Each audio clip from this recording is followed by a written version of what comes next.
Le président Félix Houphouët-Boigny l'avait prédit. L'Europe doit comprendre la nécessité d'aider l'Afrique. Il va de la survie de l'Europe et de la vie de l'Afrique. Il y a une nuance.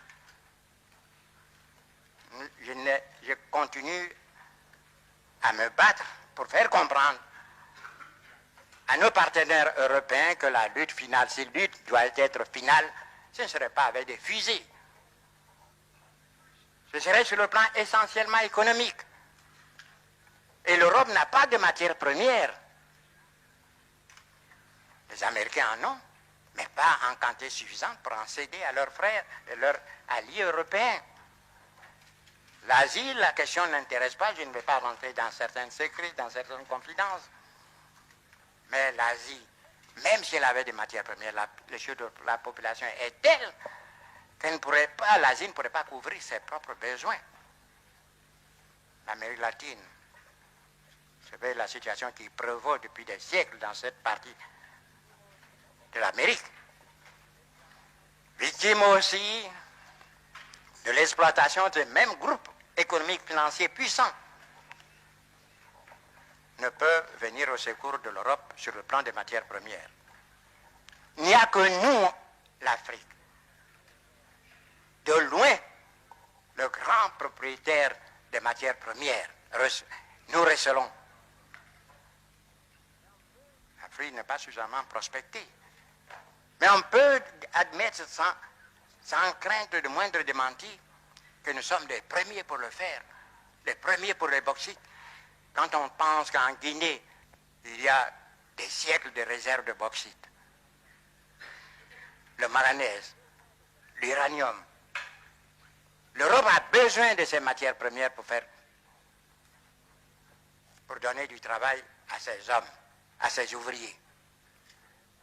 Imaginez-vous la pauvreté se généralisant, la révolte des jeunes exploités par d'autres. Permettez-moi de ne pas aller loin dans ma pensée. Et si ces matières premières ne parvenaient pas un jour à l'Europe, voyez notre ami à faire face à 1 million ou 2 millions de chômeurs, et ce n'est pas facile de régler cela malgré leur bonne volonté, ils y arriveront. Mais si l'Europe venait à être privée de matières premières, c'est le chômage généralisé et qui conduira où, vous le savez vous-même. On n'aura pas besoin de tirer un coup de fusil. Voilà ce que nous nous évertuons à faire comprendre à nos frères européens. Nos intérêts sont solidaires. Il faut qu'ils nous aident à nous développer. Vous avez parlé de l'autosuffisance alimentaire.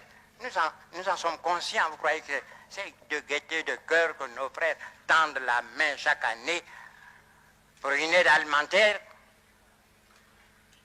Ils sont très dignes, mais ils n'ont pas le choix. Je l'ai dit en Côte d'Ivoire, et c'est la pensée du jour qu'on récite chez moi. L'homme qui a faim n'est pas libre. Et c'est vrai. Nous avons quitté la dépendance coloniale. Mais après 20 ans, nous pouvons faire le point. Pour l'essentiel de notre existence. Pour la nourriture, pour beaucoup. Pour nos soins médicaux. Pour notre éducation. Bref, pour tout ce qui permet l'épanouissement de l'être humain, nous sommes obligés, il faut le reconnaître, de nous adresser à nos anciens colonisateurs. Vous ne croyez pas que nous soyons conscients de cette triste situation? Nous voulons nous évader de cette situation-là et nous demandons à ce qu'on nous aide. Nous avons des hommes qui veulent travailler parce qu'il est nécessaire pour eux, pour leur existence, pour leur vie et même peut-être survie, de travailler. Mais il faut qu'on nous aide. Nous ne demandons pas l'aumône. Nous ne sommes pas une sorte de mère morte qui reçoit l'eau du Jourdain sans rien laisser passer. Voyez-vous, nous parlons avec beaucoup d'images. Et voudrez-vous que je vous dise ceci pour conclure? Chez nous, on dit qu'il faut que vous nourrissiez votre enfant jusqu'à ce qu'il ait poussé des dents, afin qu'il vous nourrisse quand vous aurez perdu les vôtres.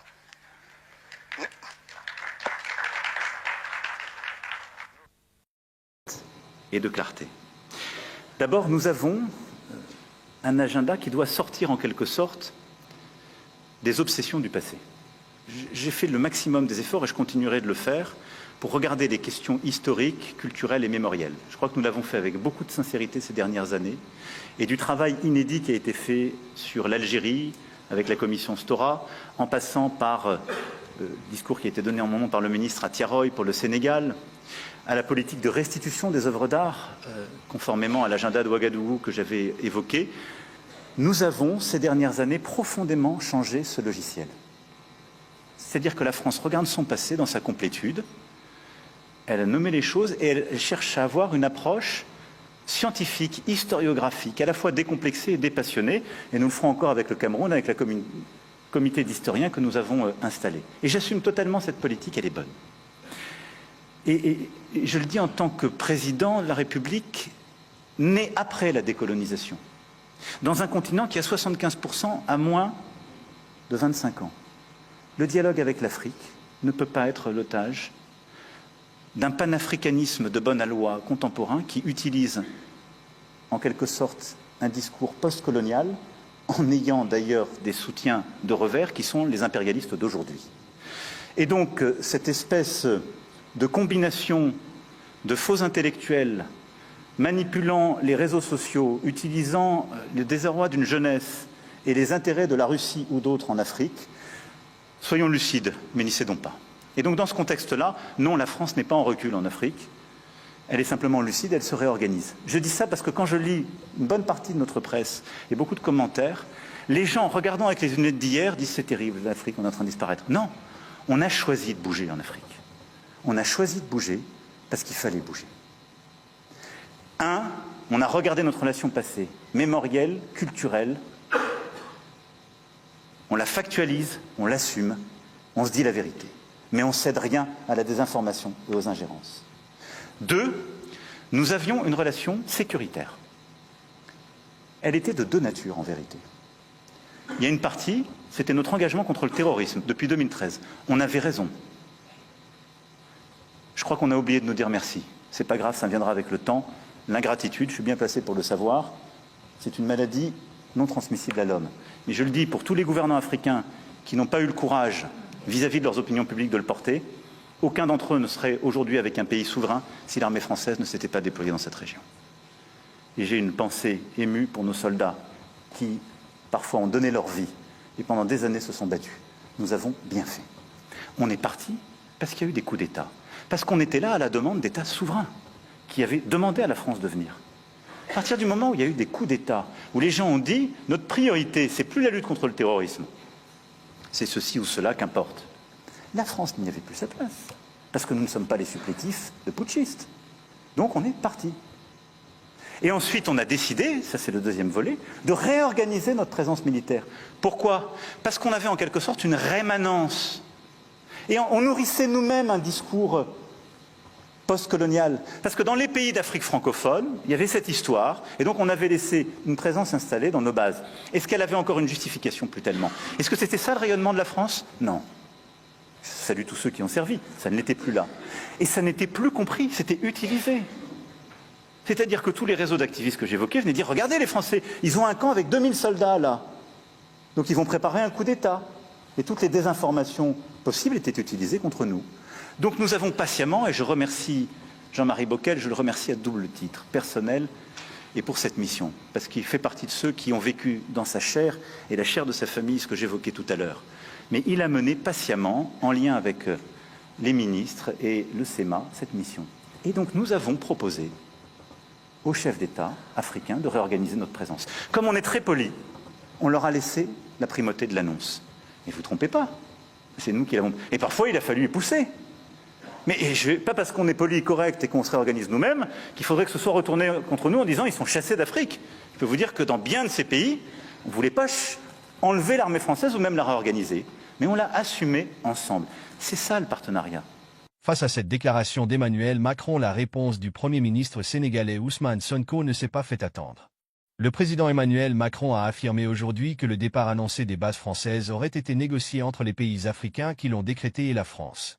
Il poursuit en estimant que c'est par simple commodité et par politesse que la France a consenti la primeur de l'annonce à ces pays africains. Je tiens à dire que, dans le cas du Sénégal, cette affirmation est totalement erronée. Aucune discussion ou négociation n'a eu lieu à ce jour et la décision prise par le Sénégal découle de sa seule volonté, en tant que pays libre, indépendant et souverain. Il déclare, enfin, qu'aucun pays africain ne serait aujourd'hui souverain, si la France ne s'était déployée. Constatons que la France n'a ni la capacité ni la légitimité pour assurer à l'Afrique sa sécurité et sa souveraineté. Bien au contraire, elle a souvent contribué à déstabiliser certains pays africains comme la Libye avec des conséquences désastreuses notées sur la stabilité et la sécurité du Sahel. C'est enfin le lieu de rappeler au président Macron que si les soldats africains, quelquefois mobilisés de force, maltraités et finalement trahis, ne s'étaient pas déployés lors de la Deuxième Guerre mondiale pour défendre la France, celle-ci serait, peut-être aujourd'hui encore, allemande.